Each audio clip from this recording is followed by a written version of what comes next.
ಇನ್ನೇನು new year ಹತ್ರ ಬರ್ತಾ ಇದೆ.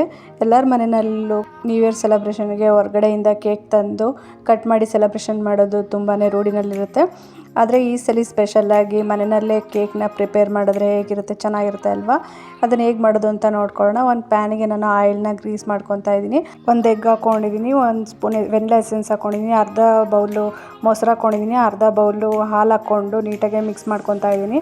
ಒಂದು ಸ್ಟ್ರೈನರ್ಗೆ ಒಂದು ಬೌಲು ಸಕ್ಕರೆ ಪುಡಿ ಹಾಕ್ಕೊಂಡಿದ್ದೀನಿ, 1 ಬೌಲ್ ಮೈದಾ ಹಾಕ್ಕೊಂಡಿದ್ದೀನಿ, ಅರ್ಧ ಬೌಲು ಕೋಕೋ ಪೌಡರ್ ಹಾಕ್ಕೊಂಡಿದ್ದೀನಿ, 1 spoon baking soda, 1 spoon cooking soda ಹಾಕಿ ನೀಟಾಗಿ ಈ ರೀತಿ ಮಿಕ್ಸ್ ಮಾಡ್ಕೊತಾ ಇದ್ದೀನಿ. ಪ್ಯಾನ್ನ ಗ್ಯಾಸ್ ಮೇಲೆ ಇಟ್ಟು 5 ನಿಮಿಷ ಹೈ ಫ್ಲೇಮ್ ಮಾಡಿ ಆಮೇಲೆ ತವಾ ಇಟ್ಟು ಲೋ ಫ್ಲೇಮಲ್ಲಿ 20 ನಿಮಿಷ ಬೇಯಿಸ್ತಾ ಇದ್ದೀನಿ. ಈಗ ಈ ರೀತಿ ರೆಡಿ ಆಗಿದೆ. ಇದನ್ನು ಸೈಡಿಗೆ ಇಟ್ಕೊಂಡಿದ್ದೀನಿ. ಆಮೇಲೆ ಸಾಸ್ಗೋಸ್ಕರ 1 ಬೌಲು ಶುಗರ್ ಪೌಡರ್ ಹಾಕ್ಕೊಂಡಿದ್ದೀನಿ, ಅರ್ಧ ಬೌಲು ಕೋಕೋ ಪೌಡರ್ ಹಾಕ್ಕೊಂಡಿದ್ದೀನಿ, 1 ಬೌಲು ಹಾಲು ಹಾಕ್ಕೊಂಡಿದ್ದೀನಿ, ಅರ್ಧ ಸ್ಪೂನು ವೆನಿಲಾ ಎಸೆನ್ಸ್ ಹಾಕ್ಕೊಂಡಿದ್ದೀನಿ, 2 ಸ್ಪೂನು ಕಾರ್ನ್ಫ್ಲೋರ್ ಹಾಕ್ಕೊಂಡು ಈ ರೀತಿ ಮಿಕ್ಸ್ ಮಾಡ್ಕೊಂಡಿದ್ದೀನಿ.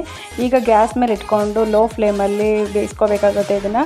ಇಲ್ಲಿ ನಾನು 1.5 ಸ್ಪೂನಷ್ಟು ಬೆಣ್ಣೆ ಹಾಕ್ಕೊಂಡಿದ್ದೀನಿ. ನೋಡಿ, ಅದಕ್ಕೆ ನಾನು ಚಾಕ್ಲೇಟ್ ಸಾಸ್ನ ರೆಡಿ ಮಾಡ್ಕೊಂಡಿದ್ದೀನಿ. ಈಗ ನಾನು ಈ ರೀತಿ ಮಧ್ಯದಲ್ಲಿ ಕಟ್ ಮಾಡ್ಕೊತಾ ಇದ್ದೀನಿ.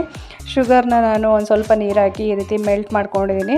ಈಗ ನಾನು ಚಾಕ್ಲೇಟ್ ಸಾಸ್ನ ರೆಡಿ ಮಾಡ್ಕೊಂಡಿರೋದನ್ನ ಈ ರೀತಿ ಸ್ಪ್ರೆಡ್ ಮಾಡಿ ಮತ್ತೆ ಒಂದು ಲೇಯರ್ ಮೇಲ್ಗಡೆ ಹಾಕಿ ಇದು ಟೂತ್ ಪಿಕ್ಕಿಂದ ಅಥವಾ ಫೋರ್ಕ್ ಸ್ಪೂನಿಂದ ಈ ರೀತಿ ಹೋಲ್ ಮಾಡಿಕೊಂಡು ಮತ್ತೆ ಶುಗರ್ ಸಿರಪ್ನ ಈ ರೀತಿ ಹಾಕಿ ಸ್ಪ್ರೆಡ್ ಮಾಡಿ ಆಮೇಲೆ ಚಾಕ್ಲೇಟ್ ಸಿರಪ್ನು ಕೂಡ ಈ ರೀತಿ ಸ್ಪ್ರೆಡ್ ಮಾಡಿ ಮೇಲ್ಗಡೆ ಶುಗರ್ ಪೌಡರ್ನ ಸ್ಪ್ರಿಂಕಲ್ ಮಾಡಿ ಮೇಲ್ಗಡೆ ಚಾಕೋ ಚಿಪ್ಸ್ನ ಮೇಲ್ಗಡೆ ಸ್ಪ್ರೆಡ್ ಮಾಡಿದ್ರೆ without oven, without air fryer chocolate cake ready ಆಗುತ್ತೆ.